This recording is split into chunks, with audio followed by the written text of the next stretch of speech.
Good morning friends, कैसे हैं भाई आप लोग अच्छे हैं, स्वस्थ होंगे फ्रेंड्स। तो डेली हम आप लोगों के लिए फ्रेंड्स लुसेंट और एनसीईआरटी के प्रश्न डेली तो करा रहे हैं और डेली टॉपिक वाइज जो प्रश्न है फ्रेंड्स हम आप लोगों के लिए लेकर आ रहे हैं जो हर एग्जाम के लिए इंपॉर्टेंस होता है। वह चाहे फ्रेंड्स आप कोई भी एग्जाम की तैयारी कर रहे हैं, वो सारे एग्जाम के लिए मेरे भाई मेरे साथियों इंपॉर्टेंस होते हैं। ये क्लास जो भी क्लास हम ले रहे हैं, तो आप लोग इस लेक्चर को कम्प्लीटली देखिए, पूरा देखिए और आप लोगों के पास फ्रेंड्स जो भी ग्रुप्स होंगे ना, उस ग्रुप में शेयर कर दीजिएगा। अपने दोस्त मित्रों को जोड़ने का भी प्रयास कीजिएगा और इस फैमिली को पूरा जो है बड़ा करने में आपका योगदान जो है सामर्थ्य है फ्रेंड्स, तो आपका योगदान होना चाहिए। तो फ्रेंड्स हम तो डेली आप लोगों के लिए टाइप वाइज प्रश्न करा रहे हैं। हमने सोचा कि चलिए आज आप लोगों के लिए हम मिक्स प्रश्नोत्तरी लेकर आते हैं जो लुसेंट और एनसीईआरटी के टॉपिक वाइज तो नहीं है, लेकिन जो सारे टॉपिक्स हैं ना फ्रेंड्स, उस सारे टॉपिक्स को कवर करके यहाँ पे जो है इस क्लास में हम आप लोगों को कराने वाले हैं। तो ध्यान रखिएगा, ये सारे प्रश्न इंपॉर्टेंस है, लुसेंट और एनसीईआरटी दोनों के मिक्स प्रश्न है। टाइप 8 है फ्रेंड्स, पीछे हम लोग इसके अंतर्गत प्रश्न कर चुके हैं और जो क्लास है हम लोग का 54 क्लास है। तो एक बार शेयर कर दीजिएगा वीडियो को। आइए हम लोग अपनी क्लास को स्टार्टिंग करते हैं। सभी फ्रेंड्स को नमस्ते, राधे राधे, जय श्री कृष्णा हो जाएगा। ओके फ्रेंड्स, तो आइए बात करते हैं पहले प्रश्न पे। अगर यहाँ पे प्रश्न की बात करेंगे, पहला प्रश्न की निम्न में से कौन सा मूल अधिकार केवल भारतीय नागरिकों को ही प्राप्त होता है। बहुत अच्छा सा सुंदर सा ये बहुत धमाकेदार प्रश्न है कि कौन सा मूल अधिकार है केवल बात किया है केवल भारतीय नागरिकों को ही प्राप्त होता है। तो यहाँ पे दिया गया है आर्टिकल 15 में जितने भी प्रदत्त मूल अधिकार संबंधित हैं इसमें ये शामिल हो सकते हैं फ्रेंड्स। आर्टिकल 16 में प्रदत्त मूल अधिकार, इसके बाद आर्टिकल 19 में प्रदत्त मूल अधिकार। तो ये तीनों जो ऑप्शन हो रहे हैं ना फ्रेंड्स, ये हमारे केवल भारतीय नागरिकों को मूल अधिकार जो है फ्रेंड्स, ये फंडामेंटल जो अधिकार है उनका ना बहुत अच्छे से स्वीकार है। तो फ्रेंड्स यहाँ पे तो ए भी सही जाएगा, बी भी सही जाएगा, सी भी सही जाएगा। यानी यहाँ पे जो बात करेंगे ना डी ऑप्शन पे, ये भाई सही जाएगा। उपयुक्त सभी को सही करिएगा, ठीक है, उपयुक्त सभी को सही करिएगा। एनसीईआरटी का प्रश्न है, ठीक है, ध्यान में रख लीजिएगा। तो डी ऑप्शन जाएगा सही। आगे बात करेंगे सेकंड जो प्रश्न है, प्रश्न पे की बात करेंगे। दूसरा नंबर प्रश्न देखिए कि निम्न कथन पर विचार कीजिए। यहाँ पे जो स्टेटमेंट्स आप लोग देख रहे हैं 1 2 3 ऑप्शन दिए गए हैं, यहाँ पे स्टेटमेंट्स दिया गया और यहाँ पे विचार करना है, बताना है कि क्या भाई ये जो स्टेटमेंट्स दिए गए हैं फ्रेंड्स ये सही है या गलत है। तो देख सकते हैं यहाँ पे जो फर्स्ट स्टेटमेंट्स में कह रहा है कि राज्यसभा के सदस्यों का कार्यकाल 4 वर्ष का होता है। भाई गलत बात कर रहा है ना, राज्यसभा के सदस्यों का कार्यकाल 4 वर्ष का नहीं होता है फ्रेंड्स, ये गलत जाएगा। इसके आगे बात करेंगे फ्रेंड्स, राज्यसभा सदस्य के लिए कम से कम 35 वर्ष उनका एज होना आवश्यक होना चाहिए। नहीं भाई, उनका 35 वर्ष एज होना आवश्यक नहीं माना जाएगा, ये भी गलत जाएगा। तीसरा की बात करेंगे फ्रेंड्स, राज्यसभा एक प्रकार का अस्थायी सदन होता है। भाई अस्थायी सदन होता है, गलत बात कर रहे हैं ना भाई, ये गलत जाएगा। लेकिन इसके 1/4 सदस्य प्रति दूसरे वर्ष पद मुक्त होते हैं, गलत जाएगा फ्रेंड्स। तो यहाँ पे देखेंगे उपयुक्त कथनों में से कौन सा कथन गलत पूछा गया है। तो देख रहे हैं ना फ्रेंड्स, पहला दूसरा तीसरा, यानी यहाँ पे तीनों जो विकल्प हो रहे हैं फ्रेंड्स, तीनों जो स्टेटमेंट्स दिए गए हैं ये गलत हो रहे हैं। तो ये तो ऑप्शन ए नहीं जाएगा, बी भी नहीं जाएगा, सी भी नहीं जाएगा, डी ऑप्शन को फ्रेंड्स सही करेंगे। उपयुक्त सभी, यहाँ पे जो तीनों स्टेटमेंट्स दिए गए हैं ना प्रश्न में, ये तीनों गलत हो रहे हैं फ्रेंड्स, ठीक है। तो डी ऑप्शन सही जाएगा। एनसीईआरटी का प्रश्न है, यह प्रश्न एनसीईआरटी का था। आगे बात करेंगे फ्रेंड्स, देखिएगा यहाँ पे जो तीसरा प्रश्न है कि धन विधेयक को राज्यसभा अधिकतम कितने दिनों तक रोक लगा सकती है। धन विधेयक की बात करेंगे तो अधिकतम जो हो सकता है फ्रेंड्स 14 दिनों तक उसको रोक लगा सकती है। तो यहाँ पे ऑप्शन ए सही जाएगा, ठीक है, ए ऑप्शन को सही करिएगा। कितने दिनों तक, तो 14 दिनों तक उसको रोक लगा सकती है। लुसेंट का प्रश्न है फ्रेंड्स, ये ध्यान में रख लीजिएगा। आगे बात करेंगे, देखिएगा अगला जो प्रश्न है चौथा, ये तो एनसीईआरटी का प्रश्न है फ्रेंड्स। चौथा प्रश्न है कि यदि कोई व्यक्ति उच्च न्यायालय का न्यायाधीश नियुक्त होने का पात्र होगा। बहुत सुंदर सा, बहुत जमेदार, मस्तदार और शानदार प्रश्न है फ्रेंड्स कि यदि कोई व्यक्ति उच्च न्यायालय का न्यायाधीश नियुक्त होने का पात्र होगा, जब वह क्या होगा भाई, जब वह भारत राज्य क्षेत्र में कम से कम 10 वर्षों तक न्यायिक पद धारण किया हो। ये बिल्कुल सही बात बोला है कि न्यायिक पद धारण किया हो और लगातार 10 वर्ष तक उच्च न्यायालय या न्यायालयों में अधिवक्ता के रूप में काम किया हो। तो यहाँ पे फ्रेंड्स पहला जो ऑप्शन कह रहा है ना, ये जो न्यायाधीश नियुक्त होने का जो पात्र बोला गया है, यह सही बातें यहाँ पे कह रहा है। दूसरा में कह रहा है कि उसकी आयु कम से कम 35 वर्ष होना चाहिए, गलत बात कर रहा है ना फ्रेंड्स, यहाँ पे ये बातें गलत बोल रहा है। तो यहाँ पे कौन सा सही है? तो फ्रेंड्स ऑप्शन ए जो यहाँ पे जाएगा ना भाई, बिल्कुल सही जाएगा, ए ऑप्शन को सही करिएगा, ठीक है, ए इज राइट आंसर। आगे बात करेंगे, यहाँ पे जो 5 नंबर प्रश्न है कि वित्तीय आपात उद्घोषणा का अनुमोदन करने वाले संकल्प सदन के दोनों सदनों द्वारा कितने माह के भीतर होना चाहिए? बहुत अच्छा सा प्रश्न है। तो 2 माह के भीतर होना चाहिए। कितने माह के भीतर होना चाहिए? 2 माह के भीतर, सी ऑप्शन सही जाएगा। आगे बात करेंगे फ्रेंड्स, यहाँ पे जो 6 प्रश्न है कि भारत में पहली बार केंद्र सरकार के विरुद्ध लोकसभा में अविश्वास प्रस्ताव कब लाया गया था? बहुत सुंदर सा मस्त शानदार प्रश्न है कि भारत में पहली बार केंद्र सरकार के विरुद्ध यानी केंद्र सरकार के अगेंस्ट लोकसभा में जो है अविश्वास प्रस्ताव को कब लाया गया था? फ्रेंड्स बहुत मस्त प्रश्न है। 1962, 1963, 1964, 1961। यहाँ पे जो सही आंसर की बात करेंगे ना फ्रेंड्स, 1963 में लाया गया था। अविश्वास जो प्रस्ताव लागू किया गया था, लाया गया था फ्रेंड्स, जो सेंट्रल गवर्नमेंट के अगेंस्ट, तो 1963 में लाया गया था, ठीक है। तो बी ऑप्शन भाई सही जाएगा। आगे बात करेंगे, यहाँ पे जो 7 प्रश्न है कि राज्य के नीति निर्देशक तत्वों के प्रवर्तन के लिए या प्रवर्धन के लिए, ठीक है, प्रवर्धन के लिए फ्रेंड्स किस अनुच्छेद में उपबंध किया गया है? किस अनुच्छेद में फ्रेंड्स उपबंध किया गया है? तो आर्टिकल 37, यानी राज्य के जो नीति निर्देशक तत्व है ना, आर्टिकल 37 जाएगा फ्रेंड्स। ऑप्शन ये सही करिएगा। आगे बात करेंगे 8 जो प्रश्न है, यहाँ पे 8 प्रश्न है कि चेलैया समिति का गठन किस वर्ष किया गया था? चेलैया समिति का गठन कब किया गया था? तो चेलैया समिति का गठन 1991 में किया गया था फ्रेंड्स, 1987, 1991। यहाँ पे जो बी ऑप्शन दिया गया है ना 1991 फ्रेंड्स सही करिएगा। चेलैया समिति का गठन 1991 में किया गया था। आगे बात करेंगे भाई, आगे देखिएगा, सारे मस्त शानदार प्रश्न है। एक बार सेशन को शेयर करिएगा, लाइक करिएगा, चैनल को सब्सक्राइब कर लीजिएगा भाई।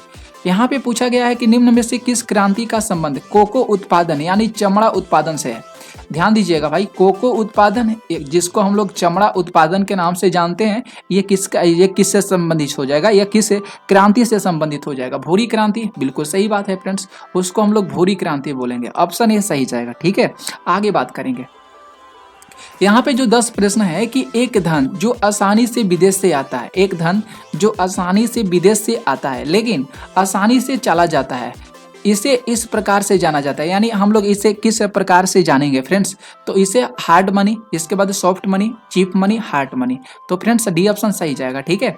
इसे हार्ड मनी के रूप में जाना जाता है। जो धन आसानी से विदेश से आता है भाई, जो फॉरेन से आता है यहाँ पे, तो उसे हम लोग आसानी से चला जाता है, फिर आसानी से चला जाता है। तो इस प्रकार के जो मनी होते हैं इसे हॉट मनी के नाम से जाना जाता है। 11 जो प्रश्न है कि गन्ने का उचित और पारिश्रमिक मूल्य, जिसको हम लोग FRP के नाम से जानते हैं, FRP होता है ना, FRP, तो अनुमोदित करता है फ्रेंड्स। ये किसे अनुमोदित करता है? बहुत अच्छा सा प्रश्न है। तो जितने भी आर्थिक मामले पर कैबिनेट जो समिति होते हैं ना, इन पर जो है अनुमोदित करता है FRP। ओके, तो ऑप्शन ए फ्रेंड्स सही करिएगा। आगे बात करेंगे भाई, 12 जो प्रश्न है, 12 प्रश्न है कि असहयोग आंदोलन में कौन सा कार्यक्रम जो है शामिल नहीं है? असहयोग आंदोलन की बात किया है कि असहयोग आंदोलन में कौन कौन से जो है कार्यक्रम शामिल नहीं है। तो जो सरकारी पदों का जो त्याग होता है ये बिल्कुल शामिल है। विदेशी माल का बहिष्कार, बिल्कुल सही बात है। अदालतों का वकीलों द्वारा बहिष्कार, ये भी सही बात है। यहाँ पे सरकारी वाहनों से यात्रा करने पर पाबंदी, ये गलत बात दिया है, ठीक है। सरकारी वाहन यहाँ पे बात आ गया है ना फ्रेंड्स, इसलिए यहाँ पे पूछा गया है कि असहयोग आंदोलन में कौन सा कार्यक्रम शामिल नहीं है। तो भाई यहाँ पे डी ऑप्शन बिल्कुल सही जाएगा, डी शामिल नहीं हो जाएगा। आगे बात करेंगे, जो 13 प्रश्न है, 13 प्रश्न है कि दांडी मार्च की समाप्ति की स्थिति को हुआ था? बहुत अच्छा सा प्रश्न है। दांडी मार्च 6 अप्रैल 1930 को हुआ था ना फ्रेंड्स। असहयोग आंदोलन उसी समय भी चला था, 6 अप्रैल 1930, यानी सी ऑप्शन भाई सही करिएगा। दांडी मार्च की समाप्ति 6 अप्रैल 1930 को हुआ था। ओके, नेक्स्ट देखेंगे, प्रश्न 14 है। 14 प्रश्न है कि गांधी के जीवन काल में घटित निम्न घटनाओं का कालक्रम सही नहीं है। बहुत अच्छा सा प्रश्न है, ध्यान दीजिएगा। गांधी जी के जो भी जीवन काल में जिस प्रकार की घटनाएं घटी है, उन घटनाओं का कालक्रम सही नहीं है। यहाँ पे आप लोगों के सामने 4 विकल्प दिया गया है।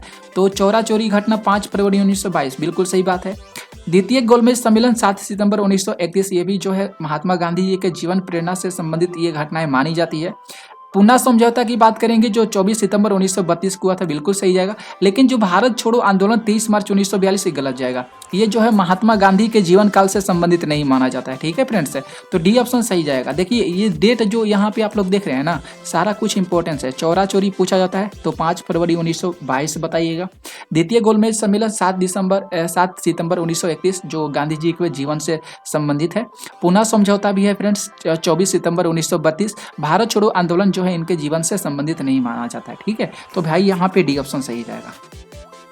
आगे बात करेंगे फ्रेंड्स, 15 प्रश्न है कि आजाद हिंद फौज के साथ सुभाष चंद्र बोस ने सिंगापुर में, कहाँ पे भाई, सिंगापुर में स्वतंत्र भारत की अस्थायी सरकार का गठन कब किया था। बहुत शानदार प्रश्न है ये, बहुत शानदार प्रश्न है और ये लुसेंट का प्रश्न है, ठीक है। लुसेंट के प्रश्न बहुत इंपॉर्टेंट है भाई, ध्यान दीजिएगा। और एनसीईआरटी के तो 16 अक्टूबर 1943, इसके बाद है 21 अक्टूबर 1943। हाँ भाई, यहाँ पे जो 16 की जगह पर होना चाहिए 21 अक्टूबर, बिल्कुल सही बात है फ्रेंड्स। बी ऑप्शन भाई सही जाएगा, ठीक है। तो आजाद हिंद फौज की बात किया है, तो आजाद हिंद फौज की जो है स्थापना किया गया था सुभाष चंद्र बोस के द्वारा, यानी उन्हीं को बोला जाता है, ठीक है। और वहीं जो है स्वतंत्र भारत की अस्थायी सरकार का गठन किया था 21 अक्टूबर 1943। कब भाई, तो 21 अक्टूबर 1943 को। आगे बात करेंगे, 16 प्रश्न है कि सती प्रथा का उन्मूलन कब किया गया था। सती प्रथा का उन्मूलन कब किया गया था, तो 1829 के नियम 17 के द्वारा। फ्रेंड्स यहाँ पे बी ऑप्शन सही जाएगा। 1829 के नियम 17 के द्वारा जो है सती प्रथा का उन्मूलन किया गया था। आगे देखेंगे फ्रेंड्स, 17 प्रश्न है कि वहाबियों के विद्रोहों को कुचलने का श्रेय किस गवर्नर जनरल को जाता है। बहुत अच्छा सा प्रश्न है ये बहुत मस्त और शानदार सा प्रश्न है फ्रेंड्स। तो लॉर्ड हार्डिंग प्रथम को नहीं, लॉर्ड एलिंगटन प्रथम को जाता है। यहाँ पे लॉर्ड एलिंगटन जो प्रथम दिया गया, इन्हीं को जो है वहाबियों के विद्रोह को कुचलने का श्रेय जो जाता है फ्रेंड्स, ये गवर्नर जनरल है लॉर्ड एलिंगटन प्रथम, ठीक है। ऑप्शन बी को सही करिएगा, बी ऑप्शन भाई सही जाएगा। आगे बात करेंगे, यहाँ पे जो 18 प्रश्न है कि त्रिपक्षीय संघर्ष में निम्न में से कौन सा राजवंश जो है शामिल नहीं है। त्रिपक्षीय संघर्ष की बात किया है भाई, किसका बात किया, त्रिपक्षीय संघर्ष का कौन सा जो है राजवंश शामिल नहीं है। पाल शामिल था, राष्ट्रकूट भी शामिल था, पल्लव नहीं शामिल था, प्रतिहार शामिल था। तो यहाँ पे फ्रेंड्स सी ऑप्शन सही जाएगा। पल्लव जो था ना, ये त्रिपक्षीय संघर्ष में पल्लव नहीं था, पाल था, राष्ट्रकूट हो जाएगा और प्रतिहार हो जाएगा। 19 देखिएगा, 19 नंबर प्रश्न है कि सिंधु घाटी सभ्यता के अंतर्गत शवों को दफनाने के अवशेष मिले हैं, ठीक है भाई। और उसके शवों के सिर किस दिशा में रखे मिले हैं, ये भी अच्छा सा प्रश्न है। बहुत देख रहे हैं ना, ये डीपली प्रश्न है, एनसीईआरटी का है, ये डीपली प्रश्न है, एनसीईआरटी का है फ्रेंड्स। बहुत बढ़िया प्रश्न दिया गया है यहाँ पे कि सिंधु घाटी सभ्यता के अंतर्गत जितने भी शव मिले गए, दफनाया गया है, उनका जो अवशेष मिला है, तो उसमें जो शव मिले हैं ना, शव के जो सिरे किस दिशा में रखे हुए मिले हैं, तो उत्तर दिशा में। किस दिशा में, तो नॉर्थ में हुआ है भाई, उनको देखने को मिला, तो उनका सिर रखा गया है नॉर्थ में, उत्तर दिशा में। तो ऑप्शन ये सही जाएगा। आगे बात करेंगे, यहाँ पे 20 प्रश्न है कि किस बौद्ध संगति में बौद्ध धर्म को 2 संप्रदायों में विभाजन हो गया था। बौद्ध धर्म के 2 संप्रदायों में विभाजन हो गया था फ्रेंड्स, बहुत शानदार प्रश्न है। तो चतुर्थ याद रख लीजिएगा, ठीक है फ्रेंड्स, चतुर्थ यानी चतुर्थ बौद्ध संप्रदाय में इसको विभाजित कर दिया गया था, डी ऑप्शन सही जाएगा। 21 नंबर प्रश्न है कि महावीर स्वामी को किस नदी के तट पर कवलय की प्राप्ति था। कवलय की प्राप्ति हुआ था महावीर स्वामी को फ्रेंड्स, तो वह था रिजुपालिका नदी। कौन था फ्रेंड्स, रिजुपालिका नदी के तट पर जो है कवलय को प्राप्ति हुआ था। किनको भाई, तो महावीर स्वामी को फ्रेंड्स, सी ऑप्शन सही जाएगा। बहुत मस्त प्रश्न है, एनसीईआरटी का है। आगे बात करेंगे फ्रेंड्स, 22 प्रश्न है कि आजीवक संप्रदाय के संस्थापक कौन है। आजीवक संप्रदाय के संस्थापक कौन है फ्रेंड्स, तो कचायन गलत जाएगा, काचेवन है यहाँ पे। संजय बेल्ठी पुत्र गलत जाएगा। मखली पुत्र की बात करेंगे ना, बिल्कुल सही जाएगा, मखली पुत्र सही जाएगा, ठीक है। आजीवक संप्रदाय के संस्थापक मखली पुत्र हैं फ्रेंड्स, सी ऑप्शन सही जाएगा।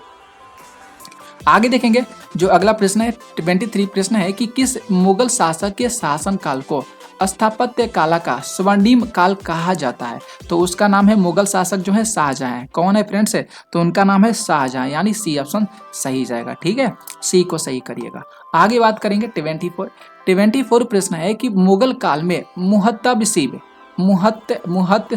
कौन है भाई। मुहत्तसिब जो है मुगल काल की बात किया है, वह कौन होते हैं फ्रेंड्स, बहुत अच्छा सा प्रश्न है, एनसीईआरटी का है भाई, एनसीईआरटी का छोटा सा टॉपिक यहाँ हम लोग जब उसको पढ़ रहे थे ना फ्रेंड्स, तो वहाँ पे पता चला कि चलिए यहाँ से एक प्रश्न बन सकता है। जैसे सेना का अधिकारी वहाँ पे देखने को, मतलब यहाँ पे क्या देखने को मिला था, ये तो प्रश्न बहुत इंपॉर्टेंस हो जाता है। तो जो वहाँ के आचरण अधिकारी होते हैं ना मुगल काल में, जिनको हम लोग मुहतसिब कहा जाता था, तो वो लाइन बाई दिया था। लेकिन राजस्व अधिकारी ये सब तो हम लोग अपने से सेट किए हैं, डी ऑप्शन सही जाएगा। आचरण अधिकारी सही करिएगा। आगे बात करेंगे 25 प्रश्न है कि दीवान ए अर्ज किस विभाग से संबंधित है। दीवान ए अर्ज किस विभाग से संबंधित है। तो दीवान ए अर्ज एक बार प्रश्न कराए थे, सैन्य विभाग से हो जाएगा। किस विभाग से हो जाएगा फ्रेंड्स? तो सैन्य विभाग से होगा, सी ऑप्शन जाएगा सही। 26 जो प्रश्न है कि बसावन एवं दसवंत किस शासक के दरबारी चित्रकार थे। बसावन, बहुत मस्त प्रश्न है। बसावन एवं दसवंत जो थे ये किस शासक के दरबारी चित्रकार थे। बहुत शानदार प्रश्न है फ्रेंड्स, अकबर के थे। किसके थे फ्रेंड्स? अकबर का, बी ऑप्शन सही जाएगा। आगे देखेंगे 27 प्रश्न है। 27 जो प्रश्न है फ्रेंड्स देखिएगा ध्यान से, एक निम्नलिखित में से कौन सा सुमेलित नहीं है। परमाणु विद्युत गृह और राज्य के नाम यहाँ पे दिए है। नरौरा जो है उत्तर प्रदेश में, बिल्कुल सही बात है। नरौरा तो उत्तर प्रदेश में हो जाएगा, सही बात है। लेकिन यहाँ पे जो कुडनकुलन दिया है ना, ये कर्नाटक में नहीं जाएगा, यही तो गलत हो जाएगा, यही तो गलत जाएगा। ऑप्शन बी गलत करिएगा। यहाँ पे जो ककरा पारा दिया गया है गुजरात में सही जाएगा, ये परमाणु विद्युत गृह है। तारापुर तो महाराष्ट्र में है ही। आगे बात करेंगे 28 प्रश्न है कि 38वीं समानांतर रेखा किन दो देशों के मध्य स्थित है। 38वीं समानांतर रेखा ये किन दो देशों के मध्य स्थित है फ्रेंड्स? तो उत्तर कोरिया और दक्षिण कोरिया के मध्य स्थित है। तो फ्रेंड्स ऑप्शन ए सही करिएगा। आगे बात करेंगे 29 प्रश्न है कि निम्न में से कौन सा एक अच्छे ईंधन का गुण नहीं है। एक अच्छे ईंधन का गुण नहीं है फ्रेंड्स। तो ईंधन का ऊष्मीय मान उच्च होना चाहिए, अच्छे ईंधन का गुण माना जाता है, बिल्कुल सही बात है। यहाँ पे जलने पर ज्यादा से ज्यादा अवशिष्ट एवं हानिकारक गैसों का उत्सर्जन होना चाहिए, ये गलत जाएगा। उत्सर्जन नहीं होना चाहिए, यहाँ पे जो होना चाहिए नहीं होना चाहिए। तो भाई नहीं दिया है तो यही तो सही जाएगा ना। लेकिन अच्छे ईंधन का गुण का श्रेणी में ये नहीं आता है, ठीक ना। यहाँ पे सी में कह रहा है कि ईंधन का प्रज्वलन ताप न तो कम होना चाहिए नहीं ज्यादा होना चाहिए, बिल्कुल ये सही बात बोल रहा है फ्रेंड्स। तो बी ऑप्शन यहाँ पे सही जाएगा, यानी यहाँ पे कौन सा गुण जो है लागू नहीं होगा। तो बी ऑप्शन जो दिया गया ना, दूसरा ऑप्शन लागू नहीं होगा ईंधन पर, अच्छे ईंधन पर। यहाँ पे मिलान करने वाला आप लोग देख सकते हैं, 1 और दूसरा दिया गया, ठीक है। और यह सुंदर सा प्रश्न है भाई, बहुत मस्त प्रश्न है, देख सकते हैं यहाँ पे vitamin B7, vitamin B12, E और K की बात किया है। तो जो विटामिन B7 है ना फ्रेंड्स, ये बालों का झड़ता है। जो हम लोग का बाल होते हैं बहुत सारे, आज के टाइम में जो भी जुआ है ना और लेडीज भी हैं, उनका भी बाल देख रहे हैं आप लोग झड़ रहा है, उसका बहुत सारे रीजन है फ्रेंड्स। तो बालों का झड़ना जो होगा ये विटामिन 7 से चला जाएगा, याद रख लीजिएगा, यानी ए का तीसरा सही जाएगा। बी की बात करेंगे B12 जो प्रणालाशीय रक्तता समूह होता है ना, ये इससे चला जाएगा, यहाँ पे पहला होना चाहिए, बी का पहला होगा। सी की बात करेंगे विटामिन ई, तो बंझापन होता है फ्रेंड्स, विटामिन ई बंझापन, और विटामिन के जो होता है रक्त का थक्का जमता है, ठीक है, यानी डी का दूसरा सही जाएगा। 3 1 4 2 कहाँ पे दिया गया है, ये तो गलत जाएगा, ये भी गलत जाएगा। 3 2 1 4 नहीं गलत जाएगा ना, ये ऑप्शन ए सही जाएगा फ्रेंड्स, ए ऑप्शन सही कर लीजिएगा। 31 नंबर प्रश्न है कि तारों के मध्य दूरी ज्ञात करने की इकाई को क्या बोलते हैं। तो तारों के मध्य दूरी इकाई को उसको गैलेक्टिक इकाई बोला जाता है। क्या बोला जाता है? उसे गैलेक्टिक इकाई के नाम से जाना जाता है, सी ऑप्शन सही जाएगा। आगे बात करेंगे फ्रेंड्स 32 प्रश्न है कि निम्नलिखित में से कौन सा रोग पुरुषों की तुलना में महिलाओं से बहुत कम होता है। बहुत अच्छा सा प्रश्न है फ्रेंड्स, बहुत शानदार प्रश्न है, आज आप लोग को पता चल जाएगा, ठीक है, कि निम्नलिखित में से कौन सा जो रोग होता है ना पुरुषों की तुलना में महिलाओं में बहुत कम होता है, यानी पुरुषों में ज्यादा होता है और महिलाओं में फ्रेंड्स कम होता है। कौन सा है भाई? तो निकट दृष्टि दोष, ये गलत जाएगा।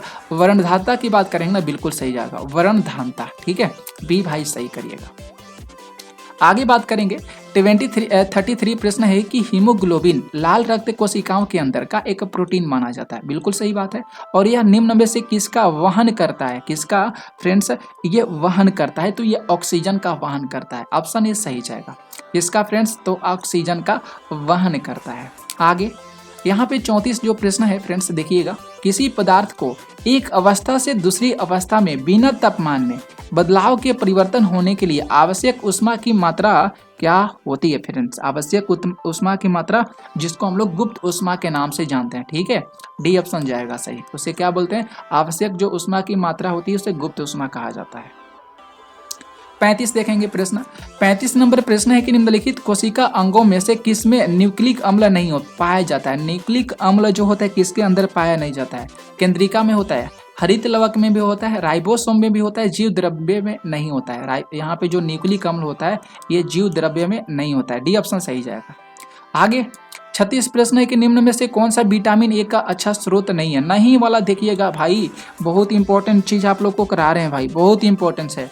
तो अच्छा स्रोत विटामिन का ए नहीं, मतलब विटामिन ए का अच्छा स्रोत नहीं है। मछली का तो तेल है, पालक भी है, जंतुओं के यकृत एवं गुर्दे ये विटामिन ए का अच्छा स्रोत नहीं माना जाएगा, आम हो जाएगा।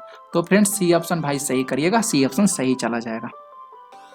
आगे बात करेंगे, यहाँ पे 37 नंबर जो प्रश्न है मिलान करने वाला है, पहला और दूसरा दिया गया, ठीक है, ध्यान से देखिएगा, हम मिलान करके आप लोगों को बताते हैं फ्रेंड्स।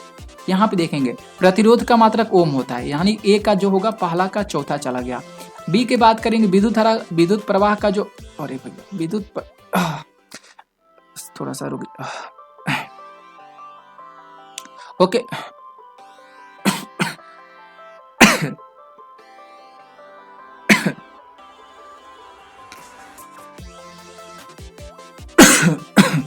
सॉरी फ्रेंड्स, थोड़ा सा रुकिए साथियों, बड़ी सरक रहा है। चलिए ठीक है, प्रतिरोध का मात्रा क्या होगा? ओम होगा। विद्युत प्रवाह एम्पियर चला जाएगा, यानी बी का पहला सही होगा, ठीक है। बल का तो मात्रा का आप लोग जाते हैं न्यूटन हो जाएगा ना, पावर का वाट हो जाएगा, ठीक है।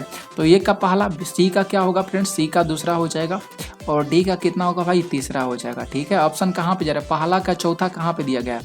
तो यहाँ पे देखेंगे भाई, यहाँ पे तो गलत जाएगा, यहाँ पे चौथा दिया गया है, इसके बाद पहला दूसरा, ये सही जाएगा ना, बी ऑप्शन सही जाएगा। तो बी ऑप्शन को सही करिएगा। आगे बात करते हैं, अगला देखिएगा 38 नंबर प्रश्न।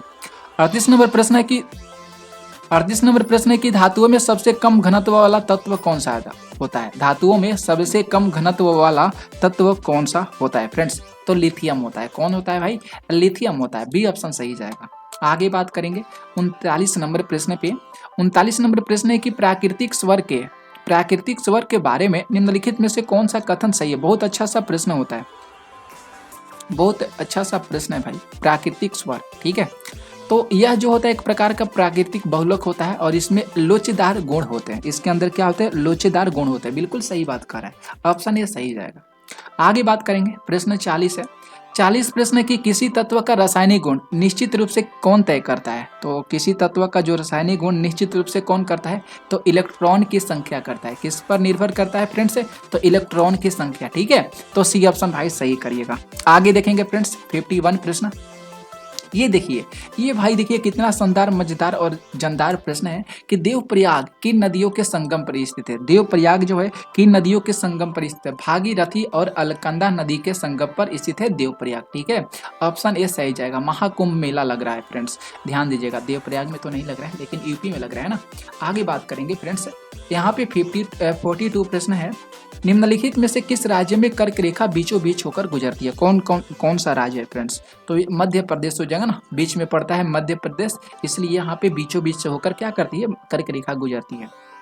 आगे बात करेंगे 43 प्रश्न है। निम्नलिखित में से कहाँ सर्वाधिक जैव विविधता पाई जाती है? कहाँ पे भाई? तो वह पाया जाता है उष्णकटिबंधीय वर्षा वाले वन में जो होते हैं जैव विविधता पाई जाती है, यानी सी ऑप्शन सही जाएगा। 44 प्रश्न है। निम्नलिखित में से कौन सुमेलित नहीं है? कौन सा जो है भाई यहाँ पे सुमेलित नहीं है? तो बांधवगढ़ राष्ट्रीय उद्यान मध्य प्रदेश, ये सही जाएगा, ठीक है। रोहिला राष्ट्रीय उद्यान गुजरात, गलत जाएगा। रोहिला राष्ट्रीय उद्यान जो है फ्रेंड्स ये गुजरात में नहीं पड़ता है। बांदीपुर राष्ट्रीय उद्यान कर्नाटक, सही जाएगा। सिमलीपाल राष्ट्रीय उद्यान उड़ीसा, सिमलीपाल राष्ट्रीय उद्यान उड़ीसा, बहुत इंपॉर्टेंट है, ध्यान रखिएगा। बांधवगढ़, बांदीपुर, सिमलीपाल राष्ट्रीय उद्यान उड़ीसा, लेकिन रोहिला राष्ट्रीय उद्यान गुजरात गलत जाएगा। 45 प्रश्न है। निम्नलिखित में से कौन शीत महासागरीय जलधारा नहीं है? नहीं है पूछा गया है। महासागरीय जलधारा फ्रेंड्स इसमें से कौन सा नहीं है? तो जो यहाँ पे दिया गया है ना अगलुहास, ये गलत जाएगा। क्या होगा फ्रेंड्स? ये अगलुहास गलत जाएगा। 46 प्रश्न की बात करेंगे। निम्नलिखित में से किस नदी को दक्षिण भारत की गंगा कहा जाता है? तो दक्षिण भारत की गंगा किसको बोला जाता है? कावेरी को बोला जाता है। किसको बोला जाता है फ्रेंड्स? दक्षिण भारत की गंगा कावेरी को बोला जाता है। आगे बात करेंगे जो 47 प्रश्न है कि प्रशांत महासागर क्षेत्र में रिंग ऑफ फायर किस लिए जाना जाता है। रिंग ऑफ फायर, तो रिंग ऑफ फायर जो होता है ये भूकंप के लिए जाना जाता है, ज्वालामुखी के लिए जाना जाता है, तूफान नहीं, जंगल की आग नहीं। यानी बी ऑप्शन की बात करेंगे फ्रेंड्स तो सही जाएगा। ठीक है, रिंग ऑफ फायर भूकंप और ज्वालामुखी को जाना जाता है।